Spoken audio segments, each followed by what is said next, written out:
Well, we're live.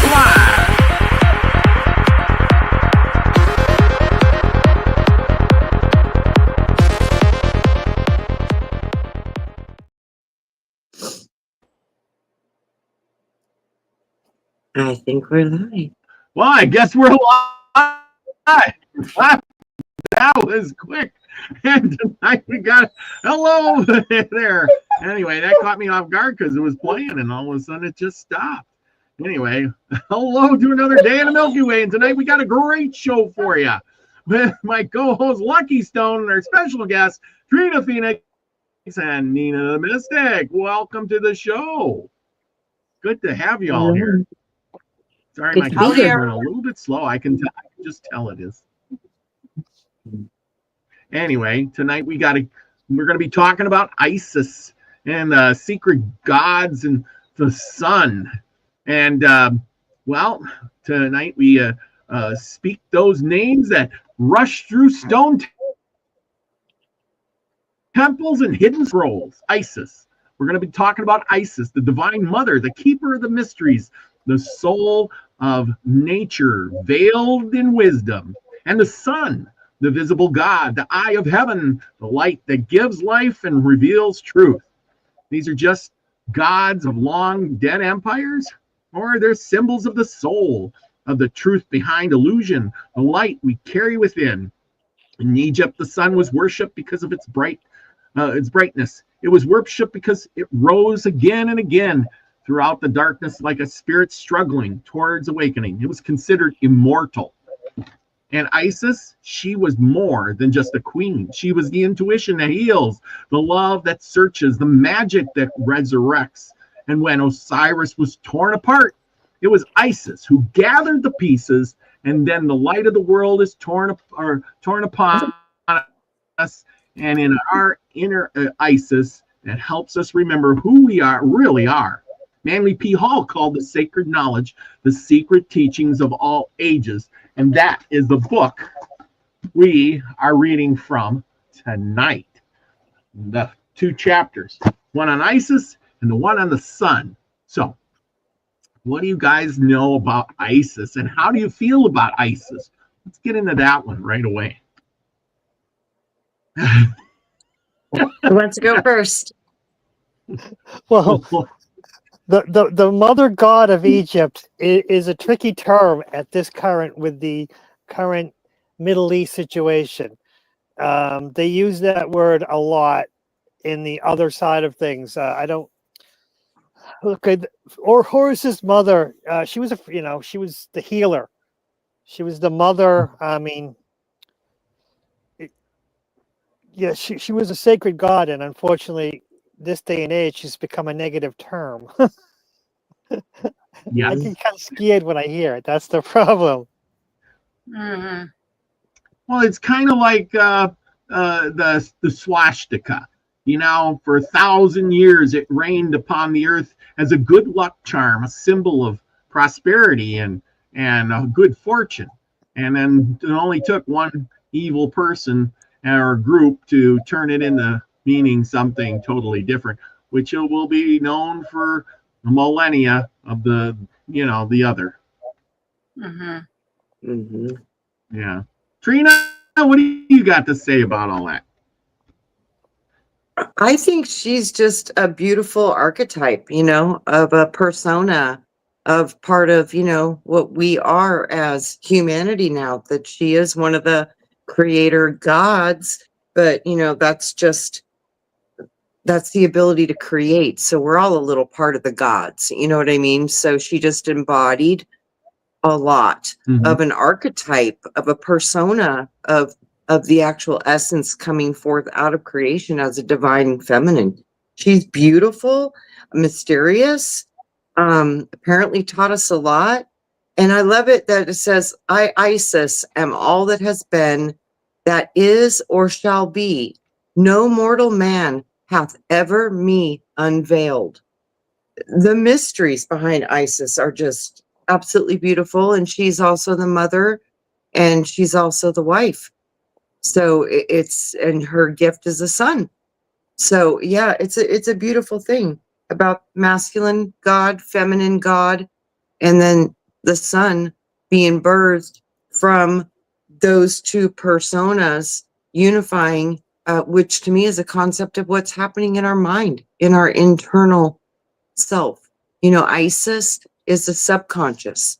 She's the mysteries, the hidden part of you, the shadow self, but she's also the womb, the creator of all life, the giver of all things. And it's an amazing thing. And when you realize that, you know, you are the masculine God, you are the feminine God, and you are existing as the Christ child. So it's about that holy trinity of archetypes that created your persona that you're existing in now. So I think it's beautiful. She was known the goddess of 10,000 appellations, and was morphosized by Christianity into the Virgin Mary, as she gave birth to all things and still remained a virgin. So at least that's what came out of the book. So a little tidbit of information. Yeah, she was supposed to be the daughter of Hermes or a child of Prometheus. And we know Hermes to be wise, and she carried that on as being wise. And and Prometheus was the what was Prometheus? The giver of life or something. I'm not too up on Prometheus. But fire. Anyway, I think fire. He was a titan. He wasn't a god. He was a titan. I don't know where you got Isis was a daughter of Prometheus. I don't hear anything about that. I don't know where that's from. In the book. Said it in the book. That's why I wrote it down. I forget it. Because I thought, Isn't that pretty? Oh, yeah, that is. There's Isis. There is Isis. There's Isis. Shackled? Is that her shackles on her feet? Actually, they're serpents. Well, serpents. Oh, okay. Yeah, look, I'll show you closer so you guys can see. Oh, yeah. It is. And goats. And goats. Heads. See, that these are all old It was symbols. something I read about goats. Yes. Very much so. Back in the day, we And of all course, used she to weighs worship the scales. Of Yeah, justice. hard to see. Well, isn't the Statue of Liberty supposed to be Isis? Could be. Or am I don't wrong? know. I wonder a lot about that if because I know that that's the goddess of America, literally the 7 rays from the head, the whole thing, the Statue of Liberty. What is her name? I can't remember. But yeah, a lot of to the light bearer too, the one who holds the torch. You know what I mean? There's a lot to that. Yeah, a lot of people think it's Lucifer. You know. Yeah, there's a lot of a lot does point to that light bearer. Yeah. Yeah.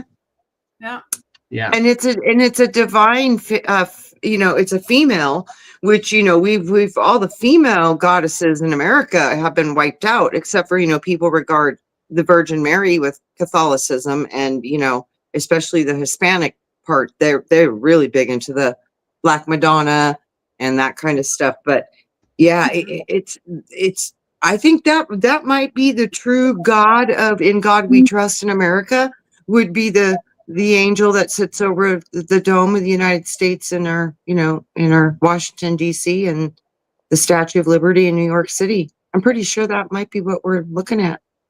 Goddess worship, but nobody knows. Well, all the founders of America are all Freemasons, right? Yeah. So if they're talking about some God, it ain't the God that people think it is. I don't think so. So, and actually, I looked up Manly P. Hall. He was a 33 degree as well. Yes. So you got to remember that too. That just because some dude wrote something doesn't mean, you know what I mean. Like you really got to use your discernment in the stuff that you're reading there. So absolutely. Yeah. I think everything that we get, everything that's left that we have, like I was really loving the Nag Hammadi scriptures and the Dead Sea Scrolls, because nobody had a chance to change them yet. You know, we found them right out of the ground. So that's always a really good potential for some stuff that was carefully hidden to be revealed. And I think, you know, Manly P. Hall did a good job, I think, of playing within, you know, stay in your lane, but giving out as much information about the occult and you know, what they could say. So I like the effort that he put forth into giving us as much information as was allowed. So I like that part because I love his work. I've always researched it. Well, yeah, he's one of the founders of the New Age. I mean, you know what I mean? So, but you got to remember, though, that, you know, they'll give you like 80% will be facts. And then there'll be that 20% that, you know, could be psyop. It could be just, you know what I mean? So you really got to like, you really got to use your discernment. I think even more so now today, now that we're wakening up to this, that, you know, we've been so brainwashed to think that these are the founders of, you know, the whole thing. And we got to believe every word, but no, you know, question everything. Question it, research it, mull it over. You know what I mean? I think that's important. So that's good that you're doing a show on it to maybe hopefully bring some. Like to, they're called the founding fathers. You know, that word fascinates me. They're the founding fathers, and you know, and they built and they created, and you know, founding father means you found it. Yes. They found it and they just fixed it and repaired what they could and they found it. So founding fathers to me means, oh, we found it. And that was after they stole the land too, by the way. That's what I mean. We're going to claim that we did it. It's our stuff. It's all from us. But how did you build it? Well, we don't know that anymore. Just like NASA just lost all the moon landing videos and all that, you know, and we don't know what happened to any of that information. It's just gone. We don't know what happened, but we did it. You know, we're going to take credit for it and we're going to say it's ours. We're going to claim it. We're going to put our little stake in the ground and wave our little flag and say that's ours. Yeah. It's been going on like this for a long time. And the thing is most of the stuff in this book is really stuff that's already out there. I realize after reading this, it's very interesting. But so far, most of the stuff I've read is stuff from Plato or from other scholars. Yes. He's just that's putting why it all his in work. the book. That's why it's so valuable. He took such a collaboration of all the ancient writings and put them into a form of knowledge into like a topic. So like on Isis. And then he gives you all these great references to Isis, which are other materials that you can actually look up and do more research. So that's what I loved about this, was because it was showing me other things to look at on top of this. And, you know, Plato, so much of what we are is from the Platonic thoughts and theories that got into our religion. So these have really shaped our minds. Well, you know, and I agree. ISIS, I agree. Did you know that the lettering over the Jesus thing there, where you got the IS, HS, whatever it is, that it apparently stands for Isis, Horus, and I can't remember what, is it Seth? Or I can't remember what the third one was, but Isis. So, you know, our Christianity is based on this. But they're not going to tell you that. Right. Yeah, because Christianity was literally based on all the other religions, and they took parts that just fit to make it all one. And so it's just a collaboration of everything. Yeah. You know, I was reading in here, of course, he talks about, he was talking about the sun, and if I can find it, how, you know, the pagans, you know, had Isis too. You know, they did the sun, and they, you know, I think here, the birth of the sun. The pagans set aside the 25th of December as the birthday for the solar man. And they rejoiced, feasted, gathered in procession, and made offerings of at the temples. The darkness of winter was over, and the glorious sun of light was returning to the northern hemisphere. Well, that's all it is. So the pagans celebrated the 25th. The Christians stole the day and said, well, the solar man is now Jesus. There you go. Done deal. Yeah, Yeah. that's right. That's I mean, exactly what because they I did. really don't think did the Christians celebrate the 25th before the pagans? Who came first? The chicken or No, the the egg? pagans The were here first. pagans. Yeah. Pagans were here a long time before Yeah. the Christians. Long time. Yeah. Exactly. This is interesting in the Isis part. It says, Stolen religion. yeah. Mhm. Yeah, it says, it is from one light, three lights. First three, master masons. In all probability, Osiris represents the third or the material aspect of solar activity, which by its beneficent influences vitalizes and enlivens the flora and fauna of the earth. Osiris is not the sun, but the sun is symbolic of the vital principle of nature by which the ancients knew as Osiris. Interesting, huh? Nature was known as Osiris. Mm-hmm. His symbol, therefore, was an Yeah. opened eye. Yep, the great eye of the universe, the sun. Yeah, it's on our dollar bill. Mhm. Osiris. There you go. Yeah. Osiris is It on our seems- dollar bill as the sun. The great watcher Yeah. over the sun. But anyway, like Isis was also, given the, I read in there, it was saying something about Isis with the Egyptians was given a cow, how Horus had the bird head. She was given a cow's head, and in the pagan religions, she was given a cow's body even, because cows give nurturement, they give milk and meat, and they have, calves and,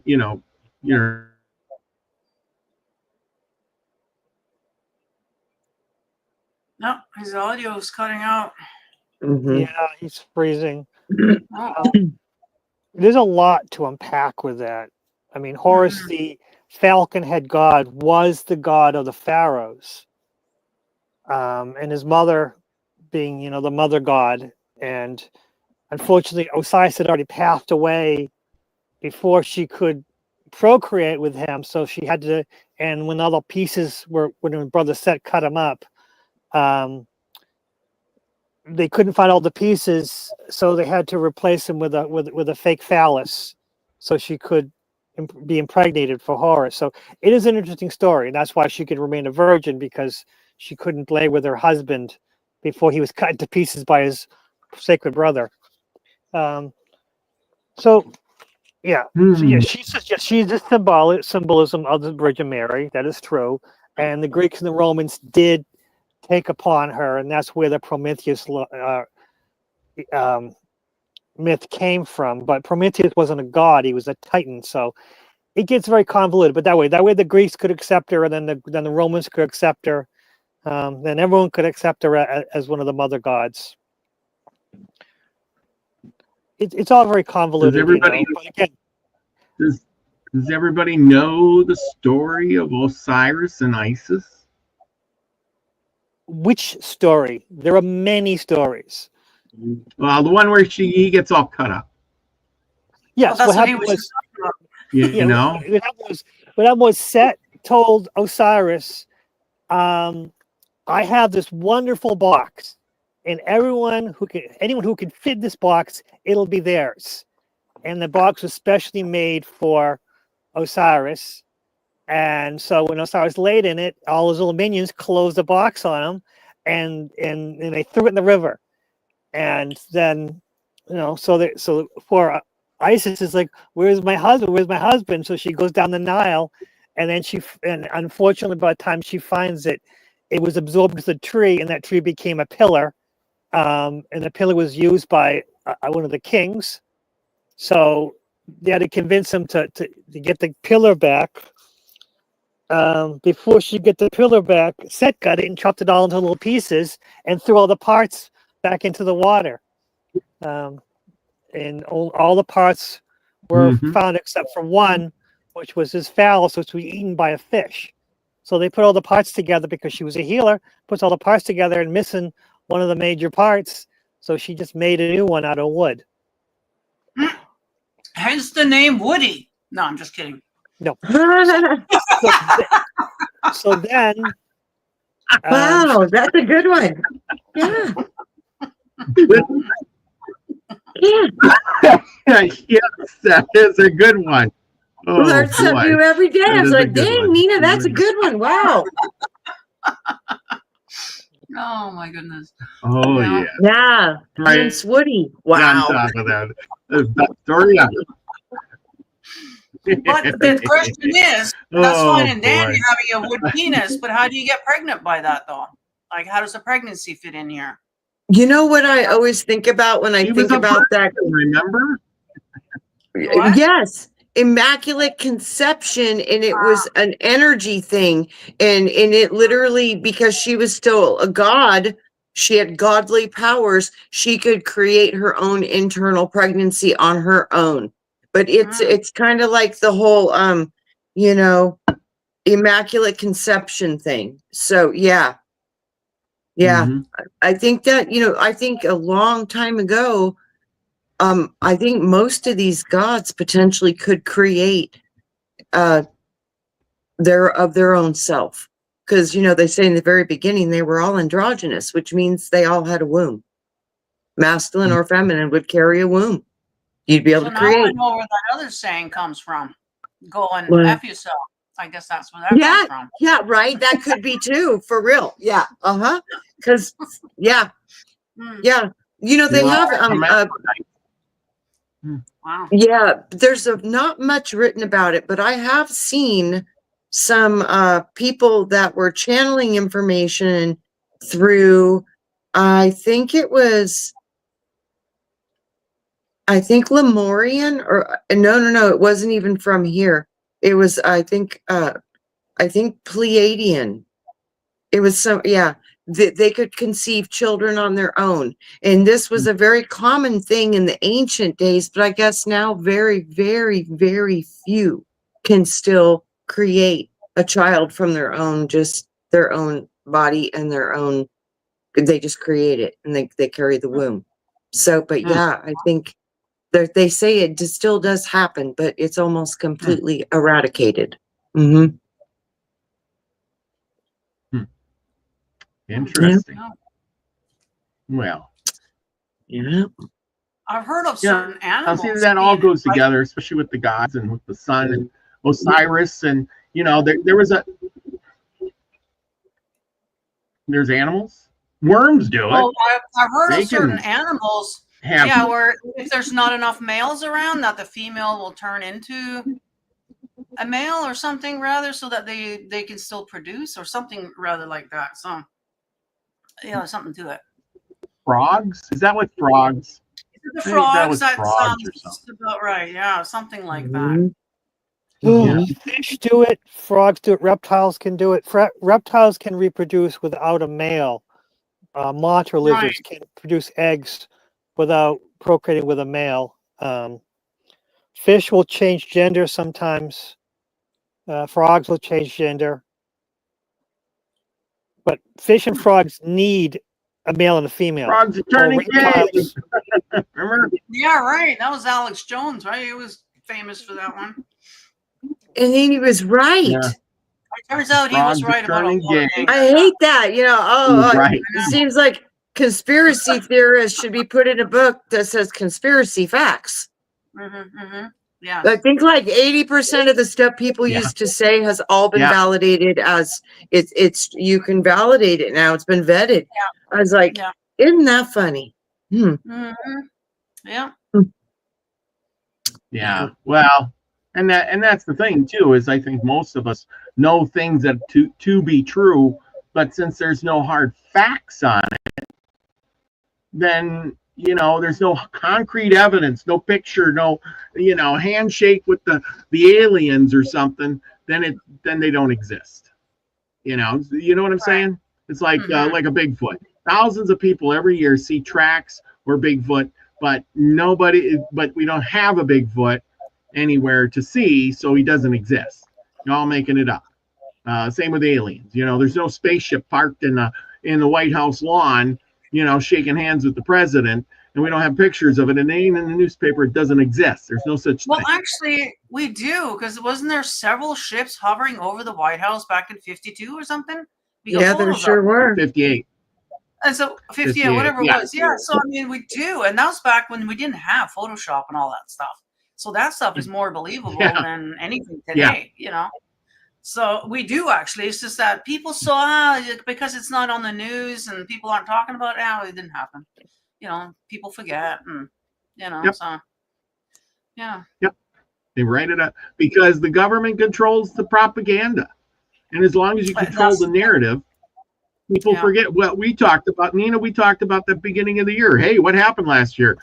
I don't know. It's we only went back about a month, and it's like I don't know what happened after that. I know that's why I started writing things down because we can't keep up. Like we forget, so quick. It's and then they erase all the rest of the news.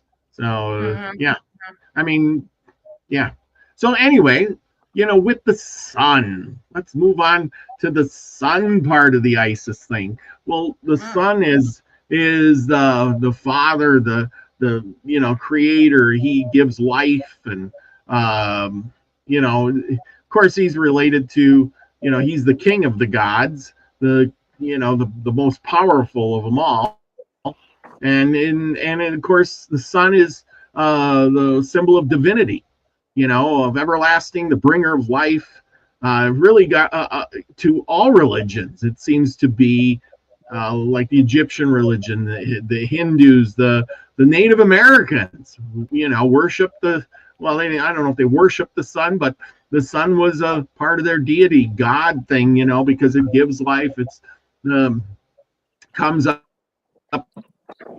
every day, goes down. It's immortal, and it's the same thing in Egypt. It was Ra, the sun god, the creator of life. Of course, he traveled through the skies each day in his solar barge and fought off the darkness in the underworld at night. And of course, then you move on. Helios was the original Greek sun god, driven a golden chariot across the sky. And later Apollo, god of light and truth and prophecy, merged with the solar role. In Hinduism, the belief of Surya, I never heard of this before. Surya was a radiant solar deity who rides a chariot drawn by 7 horses, representing the 7 colors or chakras. He is a source of sight, life, and truth, often invoking healing, vision, and clarity. So there you go. And of course, the Native Americans they called it the Great Spirit, the life giver. With all of that said, it's still the most powerful thing. Oh, you got something That's new Syria. there. It's a chariot. What do you got there? Oh, yeah, That's chariot. Syria. That's There you him. go. Oh, yeah. Okay, Syria. Driving his chariot across the sky with his horses. Nice.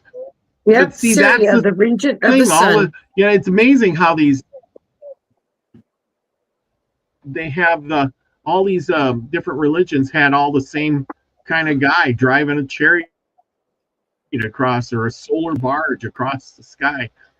Makes you wonder, how did they're all different, they all are far away from each other, but yet they have very, very similar story, or a little bit solar, twist on each one, but very similar.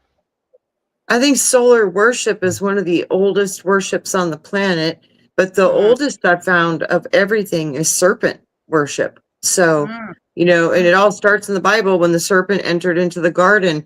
So the oldest worship I can see is dragon and serpent, even beyond and above anything else. It goes back to the serpent.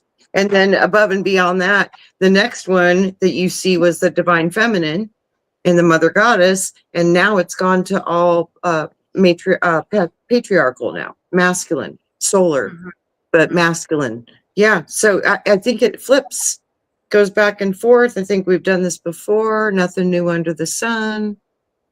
you know, Mhm. repeat, cycle, repeat. Yeah, nothing new under the sun, right? Now, when they're talking Yeah. about chariots in the sky, could they be talking about spaceships, maybe? Is that what these chariots Could are? be. You know, I Huh? thought about that, Nina, but then another thing that comes into my head is because they've always shown me if you want to understand what's happening above, you need to understand the processes in your own body, because as above, so below. As the universe is within you, you express the universe without you because you see it, it's just a conundrum. But chariots, chariots of fire, chariots of this, and that they always contain usually the number 7 shows up in it too. I always wonder if that is known as like the emanations from the solar logos, which is consciousness. So those inspirations, you know, those willful thoughts that ignite your crown, which is also, you know, the throne of God, the chariot. It's all about how things affect what we think and what we get hit with as rays of light. And I think these chariots were the ones that were, you know, the ones that would send out the rays of light, be it whatever they were wanting to send out. But I think it's something to do with our consciousness. These chariots, these 7, you know, the 7 rays that shoot out of the head, that would be equivalent to the 7 Elohim, the 7 rays of creation, the 7 colors in the color wheel, the 7 days of the week, which Thoth controls. So there's all, you know, all these things, but these are all the different operations of our internal technology processing the field. So, you know, that's what I see. So chariots, I think, is some type of a spaceship or a way that you communicate with higher streams of consciousness or information. Just the thought.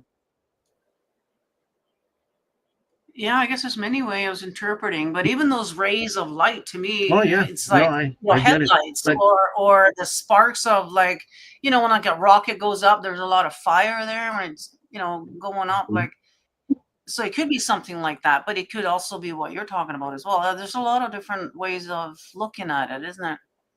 You know? Mm-hmm. Yeah. Yeah.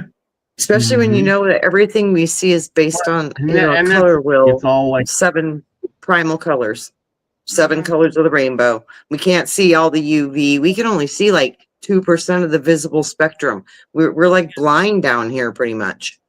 Yeah. So yeah, we don't even see the light that's in front of us. We can't even perceive it. So that's, you know, that's a conundrum. But yeah, I think so much of what we feel, think, see, experience, and then ultimately create, because it's all about mirroring. Everything's about mirroring. You know, you are an image of God. That means it's a reflection of a thought. It's a reflection of light. It's a reflection of consciousness. And then light can transmute into so many different levels of vibration and form. I mean, we know of 5 or 4, the 4 states of water, but there's more. There's more that we're just not aware of because they vibrate too fast. You can't see it. So there's a lot we have to learn. Yeah, I can't wait to go see all that stuff again that we're missing here. Yeah. yeah. I like to try to see it while I'm here. In you know, That'd be cool. for with the sun. Yeah. Go, Robert. Right. Of course, with Christianity is oh, am I froze up again? You're better Keep now. getting froze I think you're back now. I think. or not? Oh, I can hear you. Oh, okay, good. Okay, Christianity. Jesus is called the light of the world, the halo or aureole around the saints, the heads, you know, all those deities or whatever, they always have the light, the sun behind them. I think that's the sun behind them. The cross is a solar symbol used in ancient religions long before the crucifix. And did you know that cathedrals are aligned to sunlight as the solstices and equinoxes? And Sunday, of course, the day of rest and resurrection, is named after the sun. So just a tidbit of information when we get to that. Mm-hmm. It's kind of funny how the Christians worship on Sunday. You know, maybe they're still worshiping the sun. You know. Well, yeah, exactly, because It has to Jesus be. is the light of the world. Mm-hmm. Not Yeah, only they're- that, they worship like Easter is on the spring equinox or whatever, and then the winter's on. It's all about the solar alignments going through these different stations of the zodiac. Mhm, And it's mhm, always a perfect match. And they're like, and he was in the tomb for 3 days. Well, that's how long the sun kind of sits still before it starts moving again. It's mhm, all astrotheology. mhm. Yeah. Yeah, they And I never. do. I think Mhm. so many Well- of these teachings were meant to be interpreted in 3 different levels. They always tell you about the 3: body, mind, spirit. You always know about the 3. When you're looking at these old documents, you need to find the way that you can see it in the same 3. You need to be able to see it, a physical thing, like, oh, this could be historical, talking about how people interacted, what they did, la la la la la. But then you got to look at the spiritual part of it, and then you got to try to look at the esoteric part of it. So you got to get the 3 levels of it, and one might be astrotheologically, depending on what you're reading or looking at. But like this, when you look at like the Bible, it's a physical, historical DNA record. It's got a lot of stuff in there, numbers, a lot of law, a lot of real physical stuff.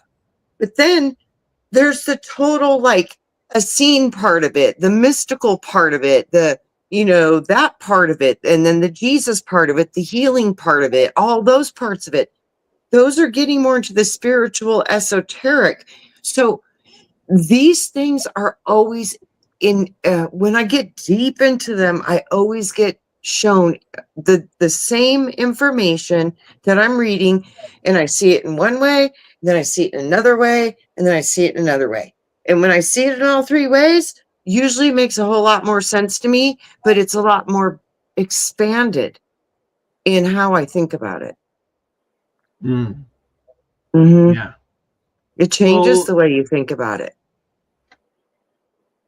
Well, yeah, and most of these people, as you were saying, and even in the Bible, it says these people were. It says right in the book. It says they were astrologers and astronomers, not like we are today so much, How but did they were they find astrologers and Jesus? astronomers. They found him by following a star. Yeah, They And the told books of the everybody. Yep. 3 magic, and followed the most of the books of star. the Bible are That- they're Uh-huh. written with astrology tapped into it. Mhm. They're so it's like it's all one big pot, and it's all turned together. Every one of these religion has something to do with astronomy and astrology. The Egyptians, the god of Ra, he sailed his barge through the 12 houses to get to to return to the daylight. He fought off and went through the 12 houses to get back to the beginning. And I thought that Yes. was interesting too. Yes. Huh. How did they do that? And what did they know? I mean, the Osiris was known as the bull or Taurus, which is another star zodiac sign. Sometimes it just makes you wonder if they were correlating all this, or they were, and this was going on for thousands of years. In our lifetimes, it's just been so short of a time. But back then, that was just the way it was. I can imagine. Yeah, this zodiac wheel goes back from ancient Egypt. Oh, yeah. Let me see. Hang on, hold Let that me up for a see if I- second. Okay. There we go. Oh, wow. Let's see. Oh, yeah, I see. That is pretty cool. Yeah, and it talks about how this was the oldest circular zodiac known, and it was found at Tentra in Egypt, and is now in possession of the French government. And it was talking about the hieroglyphic characters. The second circle is enclosed in a square whose sides are 7 feet 9 inches long. Again, the 7, the 9. 9 is the number that runs our mathematical construct 0 through 9. And then the 7 operates like it's associated a lot with time. It's and also color, because the 7 colors of the rainbow. So it's so crazy how these ancient wheels and these ancient, all of these counting and stuff, they all have the same information. They're all talking about Aquarius and the bull and the ram. They're all talking about the same stuff. So they must have got this from somewhere else, because there's too much of it that's the same. And they're all talking about the same stuff. Yes, they are. They really are. They just put different names and labels on it. Yeah, and here's another zodiac wheel. Oh, yeah, hang on. And what one is this? This one is the hieroglyphic plan by Hermes of the ancient zodiac. Okay. So more Greek. That would be a Greek one. Yeah. Yeah. It's actually, I think it might be more Egyptian. Well, if you said it was Hermes, then Hermes was Greek. If it was Egyptian, it would be Thoth. Well, you got to understand something.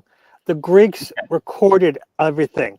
They had the libraries. So a lot of the ancient texts were translated into Greek. And so it could have been Egyptian and translated into Greek and held by the Greek libraries. So a lot of this information, that's the same thing with the Hebrews. The Hebrews lost a lot of their records. And after they got freed from Babylon, the Hebrews had to rely on the Greek libraries to get some of their information. That's why a lot of the Bible is in Greek, because that's where a lot of the records are kept. Also, that's what Rome. Yeah, so it's all, everyone is involved with each other. So yes, the more you're looking, it's all little pieces of this that got passed down, and then it got translated, and too, you know, you see, I think a lot of these deities, these demigods, titans, you know, these they had a little bit of a different genetic buildup or whatever they were then. I really do think a lot of them lived for thousands of years. Yeah. So, you know, they could have, as they went through different, like a reset, you know, different times of civilization, different things, different evolutions of consciousness, different manipulations of bodies, and okay, do over again, whatever. But I think these beings, you know, these beings might have been, you know, 8 of the different gods or whatever we know might all be the same one, but they just changed the name. You know, sun gods have always been the sun god. The fertility goddess has always been the fertility goddess. I mean, there's just these characters that you see every single time. It's all with the same representation. And I think a lot of them are literally from one emanation from source as a strong archetype, you know, an archetype that builds our construct. And these archetypes are ancient. They just take on different bodies, different names, but it's the same being. I think so too. I think there's only so many of these beings, and they just keep rebranding and reinventing themselves through history. You know what I mean? But yeah, same archetype, just different name. You know, we had one of the big occultists there, Michael Aquino. Apparently, he channeled Satan, and he told him that he preferred the name Seth. That's the name. So, you know, so there you go. So he's Satan today, but a few years ago he was Seth. And before that he was probably something else again, you know. So it's just the same archetype, like you said. Yeah. That Yeah. just keep rebranding themselves. Yeah. Yep. And like I said, it's everything here is about the duality, because nothing is one, everything is three, but you see the opposites. You know, you don't normally see the neutrality or the 0 point. Not many people can get into that. But when you're always looking at anything, you know, you got to understand there's always both parts within that one thing. So duality, when you can start to see that it's like just absolutely a part of this where we're at, so we can learn and evolve and grow instead of fighting the differences. You learn that they're both the same thing. They're just sitting on different frequency bands, but they're the same thing. So when you can unify polarity, then everything becomes a dance instead of a dividing factor. And I think hopefully we can start getting to that place, because that dance, it is what gives us all the different options of our world. That diversity is our greatest gift. And we have been trained to go after each other instead of embracing the differences. We've been trained to condition, like, no, you know, got to be in the cool kid club, or, you know, you got to follow the religion or the rules of this or the rules of that. I think we're coming into the age of Aquarius. A lot of that's going to be going away. And we're going to start to be like, do you, boo, if it don't hurt nobody else. Cool.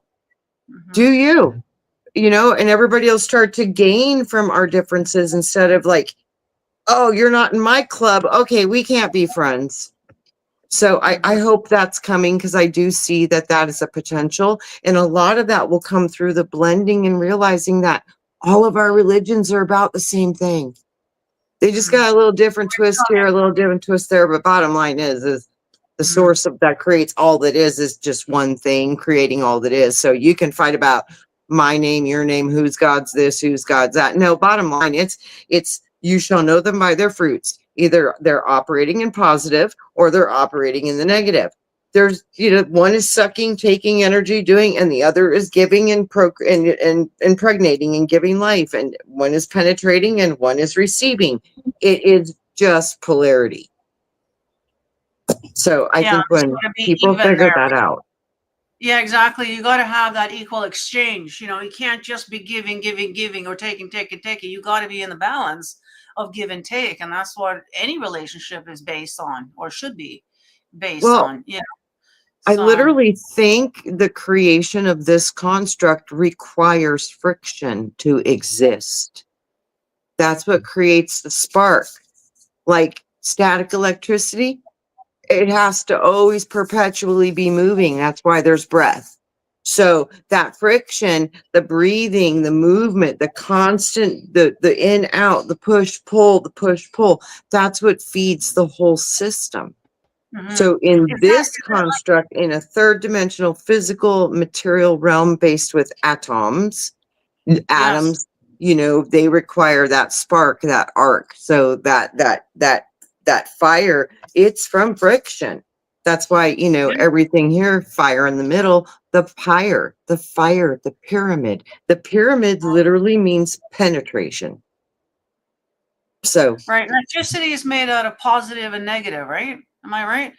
And so there you go. It's a classic kind of, you know, you have to have both. You can't just have one or the other. You can't just be all love and light. You have to have the other side as well. Or it, you know what I mean? Like you have to have the duality there and the balance between the two. And I think in matter, it's required. Yeah. In matter. Yeah. It's like actually three. It's a male, female. You need, you know, you have to have that. Yeah. And electricity is three. You need positive. You also need a neutral. Yes. You can't function without the neutral. There's three. There's always three. Everything we always see positive, negative. No, there's a neutral there too. You need the path. Without the neutral, it's going nowhere. Yeah, that's why I was like the fire, the pyre, the pyramid, because you got positive, negative, neutral. You do have to have neutral. And you know, Lucky, I've been wondering a lot. I wonder if the neutral in this construct is water and how it can change into so many different states, and it can change its vibration based on consciousness. I wonder if that is the medium that connects the everything to get from spirit to physicality, that the medium is literally water, and that's why they call it the Holy Spirit. It's like a mist, it's a spirit, it's a mist, it's a water. So I wonder if that is the neutrality, is the gift of that exchange between us and water and spirit. Well, water is far more complicated than we even know. Yes. Water can be positive, water can be negative, water can be it takes hydrogen and oxygen, it changes its pH. Water will dissolve a lot of things. Without water, water is impossible things, like it floats. Like with solid water ice, it floats. No other medium does that. Usually when something gets cold, it sinks.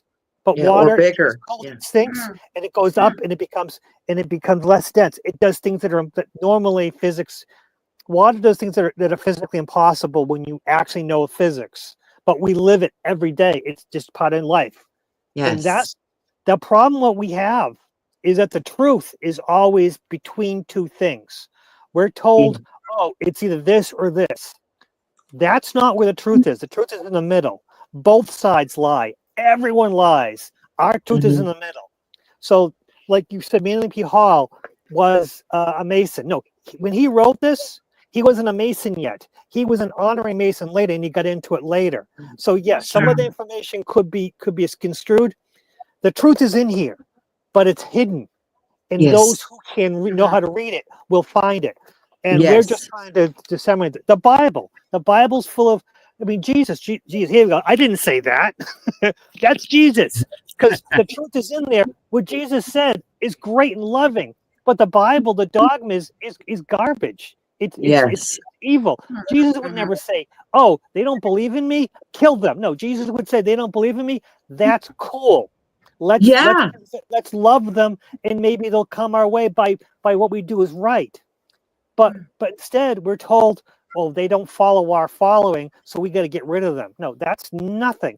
Even Buddha, of course, Buddhism, they don't really fight with each other, but they do kill each other. But it's not about the religion, it's about, other things. But the true religion is always, Buddhism is always the middle path. And Jesus did teach the middle path without even saying it. Just love everybody. He did. Treat each other with respect and go from there. That's why I love this. I didn't say that. I love that. I never said that. That's what Jesus. That, to me, that is exactly what Jesus. That's exactly what I would say too. I didn't say that. I didn't say worship me. I didn't say build a church. I didn't say get donations. I didn't say none of that. He didn't say none of that. He showed you how to do ascension. He showed you how to ascend your own consciousness. He taught you how to connect directly with source, that you don't need an intermediary between you and the creator. He didn't teach any of that stuff. That, like, I didn't say that. I like that shirt a lot. Jesus said, follow me. He never said worship me. So I can show you the way. That's it. He just follow me. That's it. He didn't say you have to follow me. He just said, hey, he was a request. You want to know the truth? Follow me. But you don't. And when people would get on their knees, he would tell them, stand up. Oh, even better. Get up. The churches with the gold and the purple, all the purple in church. Jesus would wear a right robe, walked around the desert. Everything's cool. But if he walked in a church, he would get upset. He says, "Get the hell out of here! We're getting out of here. This is ridiculous. Sell this, give it to the poor. This is ridiculous." Feed each other. Oh, that's all church was about. Was about feeding each other, and then it became this dogma. But again, that's just me. Like I said, it's so hard because, especially too, like when you read some of the stuff now we're getting a hold of, that hasn't had a chance to be fully edited, which I know it has been partially, but a lot of it, you can tell it was stuff that we weren't supposed to see. So I think a lot of that might be, closer to, well, that could have really been in there. So I love the Nag Hammadi because it just opened my eyes to so much of, wow, this could be so much bigger than we even think, so much bigger. So that was a beautiful thing. Mm-hmm. Yeah. Yeah. Well, and that's so true. You know that all of these things, people just put words in their mouth. They find something else in the Bible, and then they correlate. I hate when they do that. They read a passage here and passage there, and then they stick it all together and make you think that that's what he said, but it's not. That's what the sermon's all about, you know. And then, of course, you got to open up your wallet halfway through, and then we'll do a little singing, and that's it. Yeah. Yeah. Yeah. And a lot of people, they don't realize the Bible, if the Bible's true or not, it doesn't matter. It's just you know, it's wisdom and it's a good story and there's hidden truths in there. If Jesus existed or not, you know, we and didn't it's live the back Bible. then. We don't know. It's the Bible, the story of two bulls. One bull is called your ego. The other is called your higher mind. So this literally is the ego and then the higher mind. And so the higher mind would be the Jesus. That would be more the divine feminine, you know, healing, compassionate, you know, helping your brothers. And it's more maternal. It was more gentle. It was more about go inside. It was more about washing feet, you know, healing, whatever. And then the ego is I'm a jealous God. If they say I'm not the number one God, go kill the whole village. You know, that's ego. You need to worship me. You need to know I'm number one. Oh my goodness, I gotta be, you know, and then he knows he's not because he got busted because it called itself out in front of everybody. And they were like, well, we thought you were the only one. And he didn't know what to say. So with that, Houston, we have a problem. So yeah, it's all just the mind. See, it's all the mind. It's the mind. Hermetic, or the Hermetic principles, or whatever, right there. You know, law, balance, you know, opposite and the mind, and you know, we can go through them all, but that's the thing. It's all in those Hermetic principles, and if you study them, that's why I keep saying is, if a person studied the Bible all the time, you're going to miss, and you do nothing else, you're going to miss a lot of stuff. You have to go outside and read other things, because not everything you're going to find is in there. Yeah. And if you just study the one book, you're just going to go round and round and round in circles. And that's what they always told people back in the olden days. It's the only book you need to read. And people read it over and over and over and over. Yeah, just believe, have faith. Yeah, exactly, Chris. You know, if that's the only book you're reading, well, you're never going to get anywhere. Like Lucky said, you got to be in the middle of the neutral. You have to read the good book and you have to read the bad book, and then find the neutral place where the truth actually exists, in the middle somewhere. Make up your own mind. Yeah. I think a lot of these books are probably like written by aliens, because the Bible is quite an amazing thing. The Torah is an amazing thing. I mean, it's got code in it. It is crazy. When I looked up the codex in the Bible and I put my name in there and it shows you, it showed my husband's name. It showed my kids' names. It showed where I lived. I mean, how could this have been in the Torah? No way. Like I said, there's something to that book. I mean, for real. So, you know, same thing with the Constitution of the United States and the Bill of Rights. Those two. There's something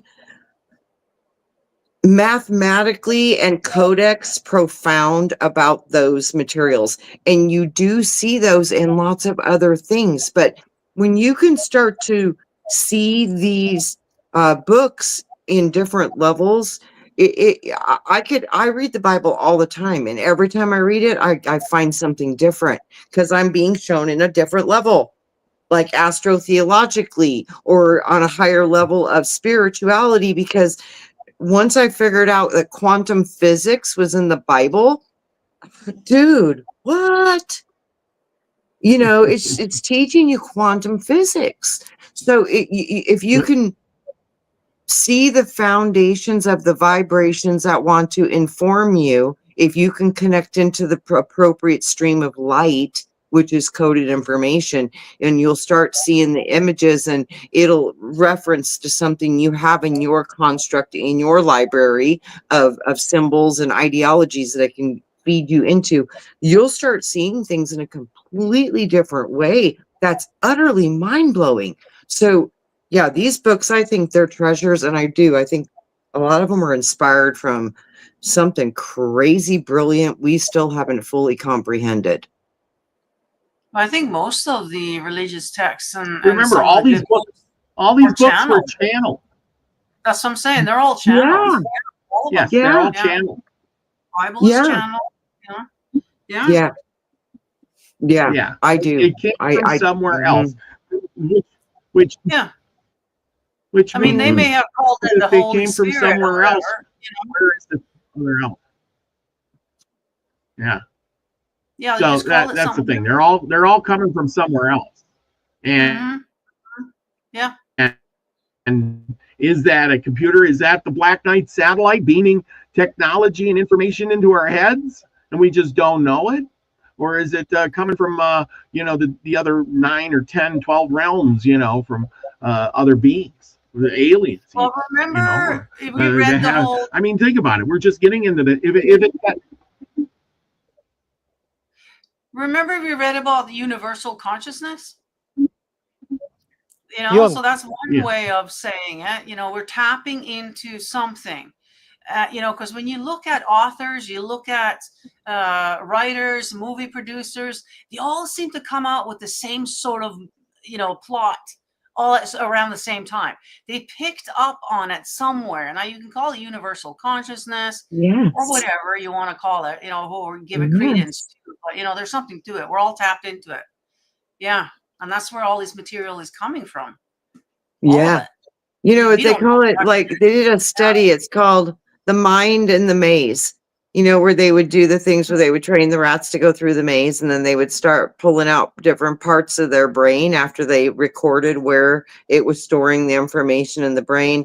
It didn't matter how many times they took out different parts of the brain that was recorded in.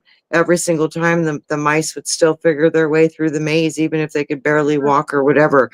Our memory is not coming from our brain. No. Yeah, that's amazing.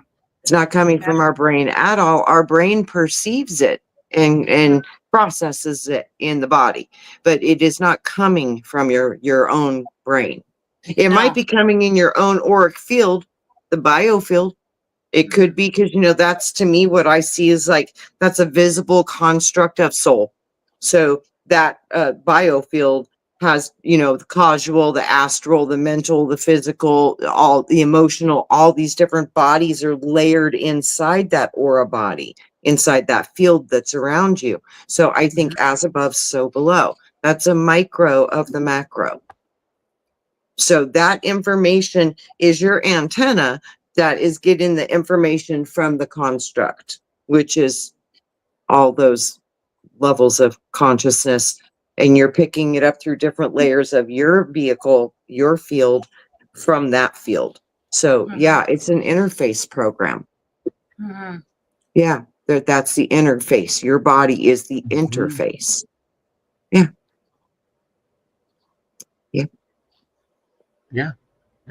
Exactly. Yeah, amazing how we are just a bunch of walking, talking robots almost. But brilliant, my gosh. But look at these anyhow, are cool. We're getting to our hour.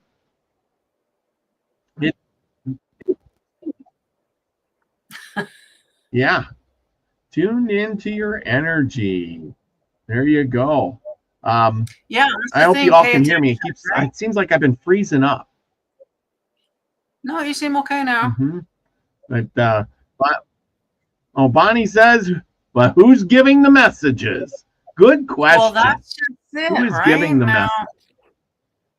I still keep going back to this whole matrix thing, like, are we just inside some simulation? Who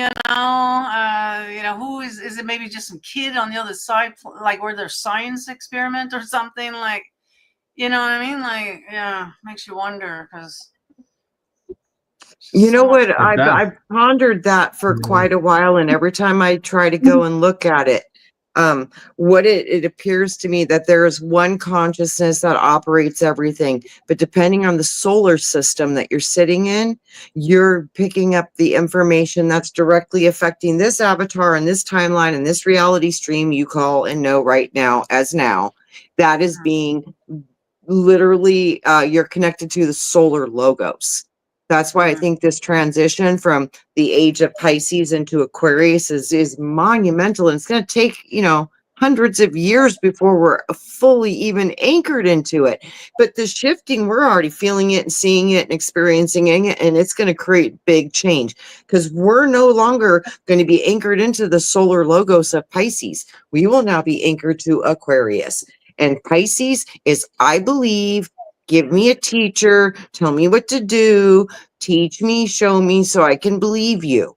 Aquarius throws all that out the window and says, I know I'm going to do this on my own. It's going to be creative. There's going to be a lot of technology advancement. There's going to be a lot of, this is prime time for like revolution in a Renaissance way. You know what I mean?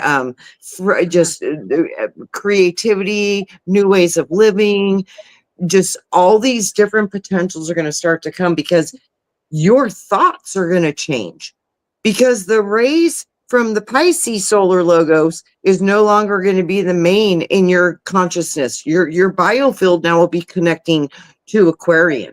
So that will bring new thought, new feeling, new expression. It could change our gene codes. We're moving into a different light spectrum too, which is going to have a lot of violet light, a lot more UV, the ultraviolet lights that we can't typically see. But if it's going to be dominant in our field, I bet you that's going to change our vision. So a lot can change because your coding is going to be getting done from a new server. That's bottom line. You will be connecting to a new server. But it won't happen quickly. It won't happen abruptly. You'd lose your mind if that happened. So to keep the reality stable, it has to happen over a long band of time to where the integration can go and break apart slowly. And right now we're in both. We are literally sitting in Aquarian and Pisces energy, and they're doing that dance, man. We're wiggling it out. That is very interesting because tomorrow on my show, we're going to talk about nanobots. And apparently we all have them in us. You know what I've been looking at too? It's false light versus true light. And there is a difference in sophon versus photon. Synthetic photonic instead of original photonic. I know that we have two forces of light here. I've been shown this so many times, and it was really hard to wrap my brain around that. So we got to remember too, we are literally in we have been placed into an artificial construct. And I'm pretty sure, all the people who do the top science with, the quantum, Elon says there's a 1 in a billion chance we are not living in a simulation. And, when I've traveled into a leaf and saw binary code, what? Yeah, it's starting to look like that. And, if it's true that we all do have these nanobots, and they are trying to simulate us into something else. Well, yes, maybe, absolutely. We're the most powerful batteries in the universe. So, true. They're going to want to harness your energy for certain. Yeah. And to integrate us into the AI system as well. What if you already are AI? Well, that's and this is going to get you into a deeper level of it that maybe might actually just eat up your soul. It could eat it up. I don't know, because I know I've gotten pretty drained in this go round. So, but I have since I was 16 years old, I literally was hearing people, and all of them had robotic voices, and it was being shown that this is what's underneath what you see. I'm like, you're telling me we're robots? This is when Star Wars and shit's coming out. So I'm thinking I'm just having an R2D2 C3PO moment, but no, it came to me a bunch of different ways and it wouldn't stop. And it's like, there is no artificial intelligence. Intelligence is intelligence. Where it comes Well, from, going back that's to, like, debatable. we Whether it's are that. reflective or Yeah. original, now there's the argument. But intelligence is intelligence. Yeah. I mean, whether you go with the biblical version of it or the Anunnaki version of it, either way, somebody made us just like that, out of the clay or out of the whatever, cloned or whatever. But Or we are what if definitely you made you by determining you wanted to go through a third dimensional experience in this reality? What if you made you? What if you had an agreement with the field and you were the architect of your own life's purpose and plan, coming down here to play a game with amnesia? What if you create it? What if it was you? That's that's apparently how it is. Yeah, that we decide to come in here for whatever reason and have an amnesia and then go back and then do it all over again, I guess, because we didn't quite make it all in one go, or that apparently that's how the whole reincarnation thing is all about. Yeah. Well, yeah, what if, every soul is probably going to want to experience a different part? Because if the creator of this whole universal experience, because I think the soul that you have, the soul that you inhabit while you're here, is this soul is given you from the soul hour system. So our solar system is basically like the atom. That is the atoms that match all the atoms in your body, with the planets revolving around the sun, the nucleus. And that's why I say every time you go into a new solar system, you would go into a new nucleus peptide chain thing, which is a new clay of us. So it depends on where you go with what you get. You know what I'm saying? So that's what I see. And I think the solar logos and the solar system that you go into dictates a lot of how you're going to operate in that system based on the construct template of that soul hour system. There's definitely something to the soul and the solar. Our soul is probably a fractal of the solar system. Yes, that's why I think we're all one mind, but we've went into infinite different fractals of that one mind, experiencing self as an I am presence or an awareness of separation, which is an illusion. But while you're in this experience, that's how you learn, is from that separation. But to learn that you aren't separate and to unify, which is unifying the ego and the right and left brain. When you can unify those, that's when you get the neutrality, and that's when you truly become the spark, the fire, the anointed, the enlightened one, and your mind expands up and you have more power to produce conscious drive in in the construct that you're currently in, when you remember what you potentially are. Yeah, very interesting. Sorry, Robert, taking over your show. Sorry. No, that's all right. No, it's great. I love to hear that. But we've went through our hour and we're running out of time. So I know everybody's going to head over to Max Vision and do some mind improvement as you remote view the universe, and with his creative help and mastery of doing that. He will help you through. He's very relaxing and calming.